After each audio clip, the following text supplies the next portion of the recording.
So it's back to the little short Kilian reviews, and what I've picked for this one is the first I've gone through from the My Kind of Love selection, is it? Anyway, I've gone for Princess Rose de Mai. Obviously that's not its full name. You can look that up if you're most curious and don't know. So yeah, what was it like? Obviously it'll be brief.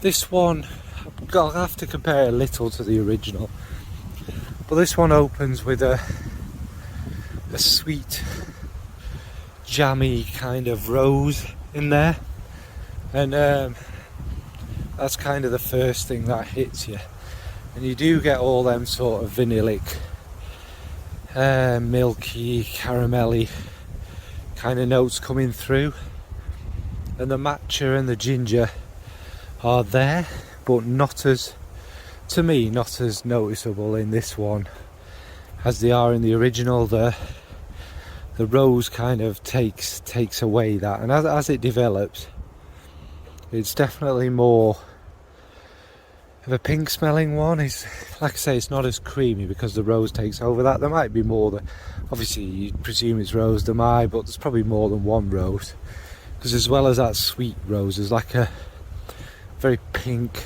kind of fluffy, powdery, kind of sensual kind of rose in there, and that's what I think makes this one stand out, and why I perhaps prefer it to the other one. The original isn't dull, but it is all about that gourmand vanilla and marshmallow, whereas but the matcha breaks it up, in fairness, like it does with this one, and the ginger keeps it fresh. They are like a lot of them, they are fairly basic and simplistic, but they are unique in their own way, actually, this range. But anyway, back to this one. The rose takes all of that, and as it warms up, you do get like a fluffy pink marshmallow. Maybe even it's a little like a synthetic kind of raspberry, strawberry, sorry, been eaten by wasps kind of thing with a rose. It doesn't make it, it's all not completely, utterly like you'd think of as a rose in nature, if you like. It's that mix of the kind of gourmand and sensual, and then as it dries down, it is very much that marshmallow, but not like a Haribo marshmallow. It's more like a how would you describe it? Like a very, them very expensive, quite hard ones, covered in lots of flour and stuff like that.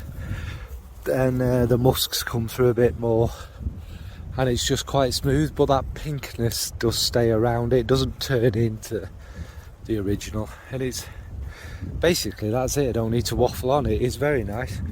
It doesn't massively evolve and change, but it does go through little stages, and it really is quite lovely and addictive. So yeah, that's Princess. And in conclusion, yeah, I like it. I think it's a really good fragrance. The original is probably the most popular from the line, hence it having, this is not its only flanker. There are a couple of flankers actually, but surprise, surprise, it's Kilian. They're all boutique exclusives. Yes, so not everyone can sniff their fragrances. It's the way this brand has gone, really, isn't it, over recent times. This one is I believe a continental European one, so it's in France, so you can get it all over there, but obviously I had to kind of sort of get it smuggled into the country. Thanks for that, Smurfy girlie, Claire's mum. But yeah, it's beautiful. It is worth it. I mean, if you're a fan of the original, you can get your hands on this one. It's well worth checking out. Right, thanks folks. Oh yeah, sorry. What's your favourite marshmallowy fragrance? What's your favourite from this range? Do you have any flankers that you think probably are better than the originals? Alright, thank you, bye.